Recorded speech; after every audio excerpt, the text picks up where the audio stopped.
വയനാടിൻ്റെ ദുരന്തഭൂമിയിൽ നിന്ന് ഒരുപാട് സങ്കടങ്ങളുടെ പെരുമഴകളുടെ കഥകളാണ് വന്നുകൊണ്ടിരിക്കുന്നത്. പലതിനും നമുക്ക് ഉത്തരമൊന്നുമില്ല. ആശ്വാസം, പ്രാർത്ഥന, ഇതൊക്കെ മാത്രമാണ് നമുക്ക് പകരം നൽകാനാവുന്നത്.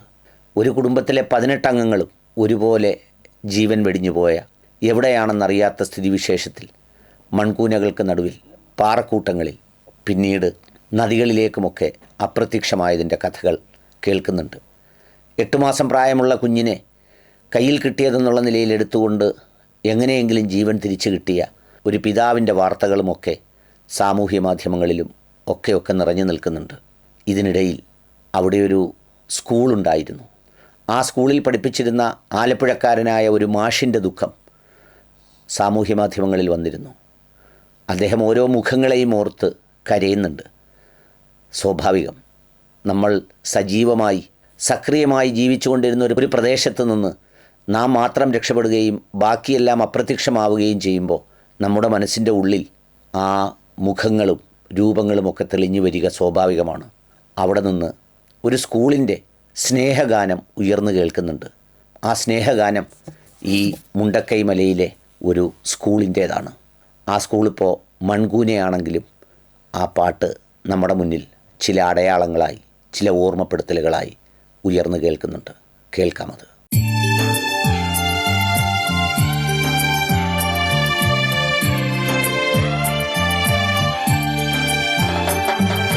വെള്ളരിമലയുടെ താഴ്വാരത്തൊരു വിദ്യാലയമുണ്ടേ, പുന്നപ്പുഴയുടെ ഓരം ചേർന്നൊരു പള്ളിക്കുടമുണ്ടേ. വെള്ളരിമലയുടെ താഴ്വാരത്തൊരു വിദ്യാലയമുണ്ടേ, പുന്നപ്പുഴയുടെ ഓരം ചേർന്നൊരു പള്ളിക്കുടമുണ്ടേ.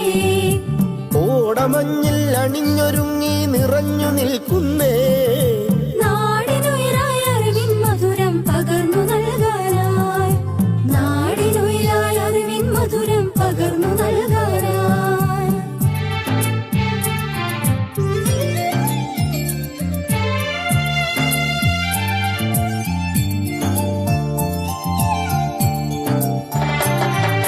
തളിരുകൾ നുള്ളും തൊഴിലാളികളുടെ വിയർപ്പുതുള്ളികളാൽ പടുത്തുയർത്തി ചൂരൽ മലയിലൊരക്ഷര കൂടാരം, തളിരുകൾ നുള്ളും തൊഴിലാളികളുടെ വിയർപ്പുതുള്ളികളാൽ പടുത്തുയർത്തി ചൂരൽ മലയിലൊരക്ഷര കൂടാരം. പടിപടിയായി ഉദിച്ചുയർന്നീ അക്ഷര നക്ഷത്രം, നൂറുമേനി നിറവായി നാടിനു വെളിച്ചമേകുന്നു, വെളിച്ചമേകുന്നു.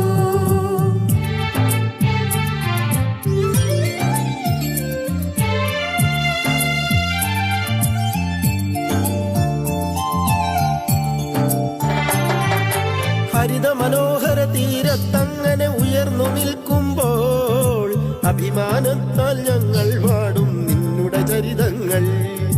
ഹരിത മനോഹര തീരത്തങ്ങനെ ഉയർന്നു നിൽക്കുമ്പോൾ അഭിമാനത്താൽ ഞങ്ങൾ പാടും നിന്നുടെ ചരിതങ്ങൾ. ആ ഗാനത്തിന് ശ്രുതിമീട്ടുന്നീ പുഴയിലെ ഓളങ്ങൾ, ആ നാദത്തിന് തുടികൊട്ടുന്നു വയനാടൻ മക്കൾ, വയനാടൻ മക്കൾ. വെള്ളരിമലയുടെ താഴ്വാരത്തൊരു വിദ്യാലയമുണ്ടേ, പുന്നപ്പുഴയുടെ ഓരം ചേർന്നൊരു പള്ളിക്കുടമുണ്ടേ. വെള്ളരിമലയുടെ താഴ്വാരത്തൊരു വിദ്യാലയമുണ്ടേ, പുന്നപ്പുഴയുടെ ഓരം ചേർന്നൊരു പള്ളിക്കുടമുണ്ടേ. കോടമഞ്ഞിൽ അണിഞ്ഞൊരുങ്ങി നിറഞ്ഞു നിൽക്കുന്നേ, നാടിനുയരായ അറിവിൻ മധുരം പകർന്നു നൽകാനായി, നാടിനുയരായ അറിവിൻ മധുരം പകർന്നു നൽകാനായി, നാടിനുയരായ അറിവിൻ മധുരം പകർന്നു നൽകാനായി, ഈ നാടിനുയരായ അറിവിൻ മധുരം പകർന്നു നൽകാനായി. ഒരു ദിവസത്തിൻ്റെയും ചിലപ്പോഴൊക്കെ ഒരു ജീവിതത്തിൻ്റെയും ആകെ ജീവിത പ്രയാസങ്ങളുടെ ഭാരം ഇറക്കി വെച്ചാണ് മനുഷ്യർ അവനവൻ്റെ കൂരകളിൽ രാത്രിയിൽ അന്തി ഉറങ്ങാനായി കിടക്കകളിലേക്ക് പോകുന്നത്. ഉറങ്ങുമ്പോൾ ഉണർന്നു ചെയ്യേണ്ട കാര്യങ്ങളെക്കുറിച്ചാണ് എല്ലാവരും ഓർക്കുക. എന്നാൽ കണ്ണൊന്ന് അടച്ചു പോയ ശേഷം പിന്നീട് ഒരിക്കലും ഉണരാത്ത ഉറക്കത്തിലേക്ക് പോയ ഏതാണ്ട് 300 കണക്കിന് മനുഷ്യജീവിതങ്ങൾ, നിരവധി വീടുകൾ, ജീവനോപാധികൾ, വിദ്യാഭ്യാസ സ്ഥാപനങ്ങൾ, ദേവാലയങ്ങൾ, ഇതൊക്കെയും നമ്മുടെ കൺമുന്നിൽ നമുക്ക് സാക്ഷിയായി, നമ്മുടെ മുന്നിൽ ഒരുപക്ഷെ നമുക്ക് കൂടിയുള്ള പരീക്ഷണമായി കാണേണ്ടി വരുന്നു. വയനാട്ടിൽ മനോഹരമായ ഭൂപ്രകൃതിയുള്ള നാട്, ഒരുപാട് വൈവിധ്യങ്ങളുള്ള നാട്, സന്തോഷവും ആനന്ദവും കണ്ടെത്താൻ ഇടയ്ക്കെങ്കിലുമൊക്കെ എല്ലാവരും സന്ദർശിക്കുന്ന നാട്, അതുപോലെ തന്നെ ഒരുപാട് കഠിനാധ്വാനികളായ മനുഷ്യരുടെ നാട് കൂടിയാണ്. അവിടുത്തെ ജനങ്ങളെ സഹായിക്കേണ്ടതുണ്ട്. അത് ഈ താൽക്കാലികമായുള്ള വെള്ളക്കുപ്പികളും പാത്രങ്ങളും പച്ചക്കറികളും പഴവർഗ്ഗങ്ങളുമൊന്നും അങ്ങകല ദൂരങ്ങളിൽ നിന്ന് ഇത്രയും മനുഷ്യർക്കായി എത്തണമെന്ന് നിർബന്ധമൊന്നുമില്ല. അതൊരു പക്ഷേ അത്ര വലിയ ആവശ്യവുമായിരിക്കില്ല. എന്നാൽ ദീർഘകാലാടിസ്ഥാനത്തിൽ അത്തരം മനുഷ്യരെ സഹായിക്കേണ്ടത് വളരെ ആവശ്യമാണ്. 2019 പുത്തുമലയിൽ, അതായത് ഇപ്പോൾ ഈ ദുരന്തം നടന്നതിൻ്റെ 1.5 കിലോമീറ്റർ സമീപം സമാനമായ ദുരന്തമുണ്ടായപ്പോൾ ഞങ്ങളവിടെ സന്ദർശിച്ചതാണ്. അന്ന് കഷ്ടപ്പെടുന്ന ഒരുപാട് മനുഷ്യരെ ഈ ഓളവും ബഹളവും ഒക്കെ തീർന്നതിന് ശേഷം ജീവിക്കാൻ മാർഗമില്ലാത്തവർ, ചിലപ്പോൾ റേഷൻ കാർഡും മേൽവിലാസവും ഇല്ലാത്തവർ, വഴിയോരങ്ങളിലായിപ്പോയവർ, അവർക്കൊക്കെയും ബാക്കിയാവുന്ന ജീവിതങ്ങളെ കെട്ടിപ്പടുക്കാൻ അന്ന് ഒരുപാട് സഹായങ്ങൾ ചെയ്തതാണ്. വീടുൾപ്പെടെ നിർമ്മിച്ച് നൽകിയതാണ്.